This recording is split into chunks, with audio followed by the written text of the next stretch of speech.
Hello everyone, welcome to the Sankhyan studies. आप सब लोगों का एक बार फिर बहुत बहुत स्वागत है आपके अपने चैनल द सांख्यान स्टडीज़ में। जैसा कि हमने लास्ट वीडियो में डिस्कस किया था कि एथिकल इश्यूज क्या होते हैं, रिसर्च एथिक्स की डेफिनेशन हमने डिस्कस की थी। ठीक है, क्या होता है एथिकल इश्यूज, क्या उनका रेलिवेंस है रिसर्च में, उसी से रिलेटेड मैंने आगे कंटिन्यू किया है। और हमने जैसा कि बहुत सारे एथिकल इश्यूज पढ़े थे, समझे थे, जाने थे, और हमने बहुत सारी चीज़ें डिस्कस की थी कि रिसर्चर को क्या चीज़ें ध्यान रखनी चाहिए, पार्टिसिपेंट्स से रिलेटेड क्या क्या एथिकल इश्यूज हो सकते हैं, रिसर्च से रिलेटेड क्या क्या एथिकल इश्यूज हो सकते हैं। आज उसी की कंटिन्यूएशन में हम जो पढ़ेंगे, हम जो डिस्कस करेंगे आज है हमारा terms related to the ethical issues.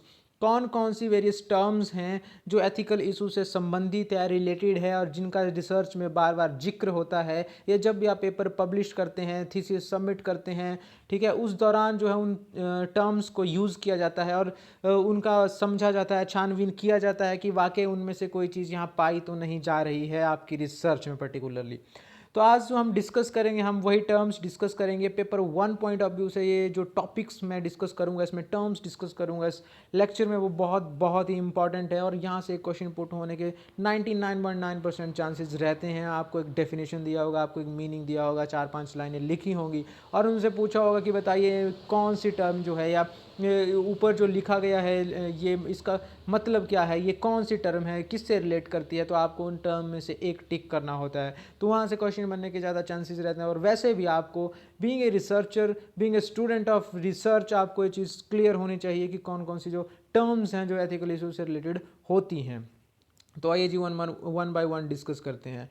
सबसे पहले तो आपसे रिक्वेस्ट रहेगा, मेरा यूट्यूब चैनल द सांख्यान स्टडी जो है उसको आप सब्सक्राइब कर लें और बेल आइकन को हिट कर लें, ताकि आपको हर आने वाले लेटेस्ट वीडियो की नोटिफिकेशन जो है वो इंस्टेंट मिल जाए। और हमारा फेसबुक पेज है द सांख्यान स्टडीज़ के नाम से, सिमिलरली इंस्टाग्राम पेज है, उन दोनों को फॉलो करें, लाइक करें और उनके शेयर करें जी आप उनको। तो आइए डिस्कस करते हैं जी। सबसे पहले डिस्कस करेंगे फैब्रिकेटिंग बिहेवियर। ये वर्ड क्या होता है, क्यों इसका यूज़ किया जाता है। फैब्रिकेटिंग बिहेवियर का मतलब है creation of spurious data, statement, argument, judgement by the researcher, their recordings and drawing inferences on their basis. जब कोई रिसर्चर क्या करता है, स्प्यूरियस स्टेटमेंट्स, स्प्यूरियस मतलब फाल्स, झूठा मूठा, गलत, फेक डाटा जो है, या कोई स्टेटमेंट जो है, या कोई आर्ग्यूमेंट, या कोई जजमेंट जो है रिसर्चर अपनी रिसर्च में यूज कर लेता है। ठीक है, उसके बेसिस पे रिसर्च के इन्फ्रेंसेस ड्रॉ कर लेता है, मतलब उसके बेस पे जो है एनालिसिस कर लेता है और कंक्लूजन ड्रॉ कर लेता है, फाइंडिंग्स निकाल लेता है। तो आपकी रिसर्च जो है एक फैब्रिकेटिंग रिसर्च मानी जाएगी, और आप उस रिसर्चर का जो बिहेवियर होगा उस रिसर्च के लिए, वो उसको फैब्रिकेटिंग बिहेवियर बोलेंगे। यानी कि उस रिसर्च ने एक फेक डाटा इस्तेमाल किया है, गलत डाटा इस्तेमाल किया है अपनी रिसर्च में, गलत चीज़ों का उसमें इस्तेमाल किया है, और जिसकी वजह से जो इन्फ्रेंसेस ड्रॉ किए हैं वो ऑटोमेटिकली जो है वो गलत हो जाते हैं। तो उस पर्टिकुलर फिनोमिना को हम फैब्रिकेटिंग रिसर्च बोलेंगे, और उस पर्टिकुलर बिहेवियर को हम फैब्रिकेटिंग बिहेवियर बोलेंगे। दूसरी बात आती है जी फाल्सिफिकेशन। फाल्सिफिकेशन होता है manipulation of material, equipment and process और changes, omit data or results such that the researcher is not accurately represented in the research record। क्या बोलता है कि जब आप अपनी रिसर्च में यूज़ होने वाले मटेरियल्स को, इक्विपमेंट्स को, या प्रोसेस को, या कोई भी डाटाबेस आप यूज़ कर रहे हैं, उसको क्या करता है, मैनिपुलेट कर देता है। अगर मान लो उसको लगता है कि मेरे रिजल्ट जो हैं ख़राब हो जाएंगे, या बिल्कुल जेन्यून रिजल्ट नहीं आएंगे, या मान लो मेरे जो एक्सपेक्टेड रिजल्ट है वो नहीं आ पा रहे हैं, कि डाटाबेस उसने जो कलेक्ट किया उस डाटाबेस में 19-21 का फ़र्क कर देता है, उसमें हेर फेर कर देता है, ठीक है, गलत सही कर देता है, कुछ चीज़ों को झूठ मूठ का डाटा लिख देता है, फिगर्स को हटा देता है, उस वहाँ पे कोई और फिगर रिप्लेस कर देता है, चेंज कर देता है, या अपनी प्रोसेस को वायलेट कर देता है, या प्रोसेस में थोड़ा बहुत चेंज कर देता है, उसमें जो एक्सपेरिमेंट में होने वाले जो इक्विपमेंट हैं यूज़, उनको जो है वो चेंज कर देता है, तो उससे रिजल्ट जो है डेफिनेटली जो है अलग आएंगे, डिफरेंट आएंगे। तो इस पूरे फिनोमिना को हम फाल्सिफिकेशन कहते हैं, मतलब जब वो अपनी रिसर्च में एक मैनिपुलेशन कर रहा है। अब बात करते हैं जी मल्टीपल ऑथरशिप। मल्टीपल ऑथरशिप्स का मतलब जैसा कि नाम से पता लग रहा है, मल्टीपल, बहुत सारे।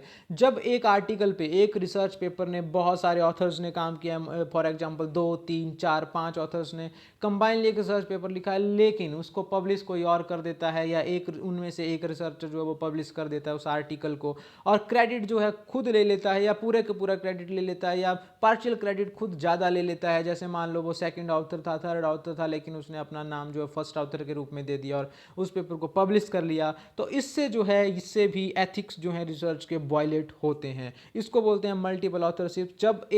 जब किसी ऑथर को जो है उसका प्रॉपर क्रेडिट नहीं मिल पाता, एक्नॉलेजमेंट नहीं होती है उसके वर्क की, या इम्प्रॉपर असाइनमेंट ऑफ क्रेडिट हो जाती है किसी भी रिसर्च आर्टिकल में, पेपर में, थीसिस में या कहीं और भी, तो उसको हम बोलेंगे मल्टीपल ऑथरशिप। अब बात करते हैं जी पीर रिव्यू क्या होता है। पीर रिव्यू एक प्रोसेस होता है जब कोई भी ऑथर, कोई भी राइटर, कोई भी रिसर्चर जो है अपना एक पेपर, मैन्युस्क्रिप्ट या आर्टिकल जो है सबमिट करता है किसी भी जर्नल में पब्लिकेशन के लिए, तो उस टाइम क्या होता है, जो जर्नल का एडिटर होता है वो उस आर्टिकल को, उस रिसर्च पेपर को, उस फील्ड से रिलेटेड जो एक्सपर्ट होते हैं, मास्टर होते हैं उस पर्टिकुलर फील्ड के, जैसे मार्केटिंग का पेपर मैंने भेजा तो मार्केटिंग के जो एक्सपर्ट हैं उस जर्नल से एसोसिएटेड हैं, जो एक्सपर्ट मार्केटिंग के, उन लोगों को जो है वो पेपर जो है फॉरवर्ड किया जाता है ताकि वो उस पेपर को रिव्यू करें, उसके कंटेंट को रिव्यू करें और देखें कि वो पेपर पब्लिश होने लायक है कि नहीं, उसमें अच्छी चीज़ लिखी है कि नहीं, उसमें कुछ एडवांसमेंट है कि नहीं, रिसर्च वाकई है कि नहीं है। तो उस प्रोसेस को जो है वो पीर रिव्यू बोला जाता है, जब एक पर्टिकुलर फील्ड के जो एक्सपर्ट हैं उस पर्टिकुलर फील्ड के पेपर्स को जो है वो रिव्यू करते हैं और देखते हैं कि उसमें रिसर्च कितनी हुई है, क्या हुआ है, क्या अच्छा है, क्या बुरा है। उस प्रोसेस को जो है वो हम पीर रिव्यू बोलेंगे। अब बात करते हैं जी बहुत ही इंपॉर्टेंट चीज़ की, डुप्लीकेट एंड पार्शियल पब्लिकेशन।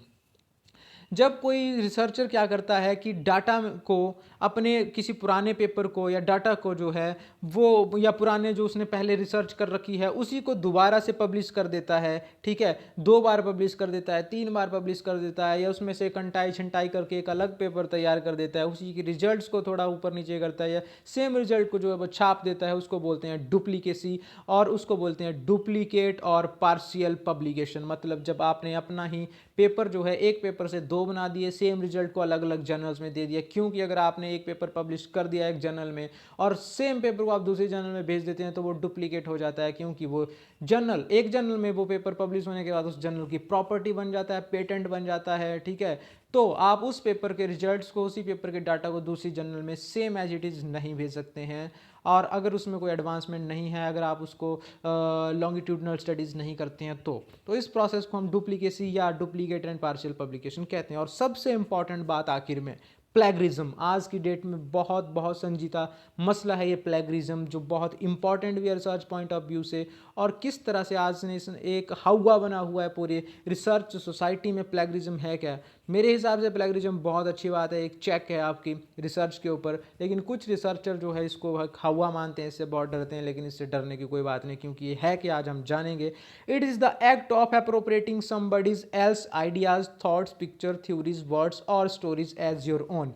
जब हम क्या करते हैं, किसी दूसरे पर्सन के कंटेंट को, उसकी रिसर्च को, उसकी थ्योरीज को, उसकी स्टेटमेंट्स को, या उसका जो रिजल्ट्स हैं उनको क्या करते हैं, सेम एज इट इज़ उठाते हैं और अपनी रिसर्च में थोप देते हैं और बोलते हैं कि ये मैंने काम किया, उसको हम प्लेगरिज्म बोलते हैं जी, ठीक है। प्लेगरिज्म के क्या टाइप्स हैं, किस तरह का ये होता है, ये और जाने इसके बारे में। सबसे पहला इसका टाइप है इंट्राकॉपल। इंट्राकॉपल का मतलब है where one has copied from another in the same and submitted. जब मैंने मान लो किसी दूसरे ऑथर या किसी दूसरे जो राइटर है उसका कॉन्सेप्ट उठाया, उसका आइडिया उठाया, उसकी रिजल्ट्स में से कुछ चीज़ उठाई, कुछ मैटर एज इट इज़ उठाया जैसे कि वहाँ से लिखा था, और उसको कॉपी करके यहाँ पेस्ट कर दिया अपनी थीसिस में और सबमिट कर दिया, या अपने पेपर में लिख दिया और उसको सबमिट कर दिया हमने पब्लिकेशन के लिए, उसको बोलेंगे इंट्राकॉर्पल। जब मैं एज इट इज़ दूसरे का जो कंटेंट जो है वो उठा के सबमिट कर रहा हूँ। फिर बात आती है एक्स्ट्राकॉर्पल की। जब हम क्या करते हैं, किसी दूसरे के पेपर से नहीं उठाते हैं, थीसिस से नहीं उठाते हैं, आर्टिकल से नहीं उठाते हैं, लेकिन किसी एक्स्ट्रा सोर्स से उठाते हैं, जैसे किसी वेबसाइट से हमने उठा लिया, न्यूज़पेपर से हमने उठा लिया, मैगजीन से उठा लिया, किसी जर्नल से उठा लिया, कहीं और किसी किताब में से कंटेंट उठा लिया, लेकिन उसको हमने प्रॉपर साइटेशन उसकी नहीं की, एक्नॉलेज नहीं किया, उसका क्रेडिट उसको नहीं दिया और बोल दिया कि ये मैंने खुद छापा है, खुद लिखा है, खुद रिसर्च किया है, खुद जाना है, खुद ऑब्जर्व किया है, खुद इंटरव्यू किया है, तो उस चीज़ को बोल देंगे हम एक्स्ट्रा कॉर्पल। यहाँ पे एक्स्ट्रा और इंट्रा में फ़र्क है। इंट्रा के केस में जो है वो किसी की थीसिस, किसी की आर्टिकल, किसी की रिसर्च पेपर से उठाया गया मटेरियल होगा, लेकिन एक्स्ट्रा कॉर्पल में क्या होगा, किसी के आर्टिकल, थीसिस या पेपर से वो रिलेटेड नहीं होगा, लेकिन किसी वेबसाइट हो सकता है, या मैगजीन हो सकता है, या फिर किसी किताब में से हो सकता है। इस तरह से आपने बाहरी किसी सोर्स से जो है वो डाटा उठाया और कह दिया ये मेरा खुद का डाटा है। अब बात आती है जी out of plagiarism. Out of plagiarism मतलब है जब आपका कोई पेपर पहले पब्लिश हो रखा है, ठीक है, और आपने खुद के पेपर में से कंटेंट उठाया और उसको एज इट इज छाप दिया, ठीक है, लेकिन उसकी साइटेशन आपने नहीं दी, उसको बोलेंगे जी हम आउट ऑफ प्लेगरिज्म। मतलब खुद के ही काम को जो है आप खुद कॉपी कर रहे हैं अपने किसी दूसरे वर्क में। इसलिए इंपॉर्टेंट है भैया, आउट ऑफ प्लेगरिज्म इसलिए नहीं होना चाहिए क्योंकि जब आप एक पेपर जो है वो सबमिट कर देते हैं और वो पब्लिश हो जाता है तो उस पर्टिकुलर जर्नल की प्रॉपर्टी बन जाता है, आपका उस पर कोई राइट नहीं रहता है, इसलिए उसका रेफरेंस देना बहुत बहुत जरूरी होता है। इसी प्रोसेस को बोलते हैं आउट ऑफ प्लेगरिज्म। और इन तीनों प्रोसेसेस का मिलकर के बनता है जी प्लेगरिज्म, जब हम किसी दूसरे के काम को, ठीक है, उठा करके जो है वो कॉपी पेस्ट कर देते हैं और बोलते हैं कि ये मेरा काम था। आज के इस वीडियो में बस इतना ही। ये कुछ एक इंपॉर्टेंट टर्म्स थे जो हमने डिस्कस की, ठीक है, एथिकल इशूज से related. Thanks for listening, thanks for watching. Please like करें, कमेंट करें, सब्सक्राइब करें और शेयर करें द सांख्यान स्टडीज और सांख्यान स्टूडियो को। अगर आपकी कोई क्वेरी होती है तो please mail me on sk.sankhyan666@gmail.com। You can call me and WhatsApp me on 7627096462 पे। आपको हार्ड कॉपी या soft copy hand written notes की चाहिए, it is available on genuine and very reasonable prices. You can call me any time. Thank you, thanks a lot.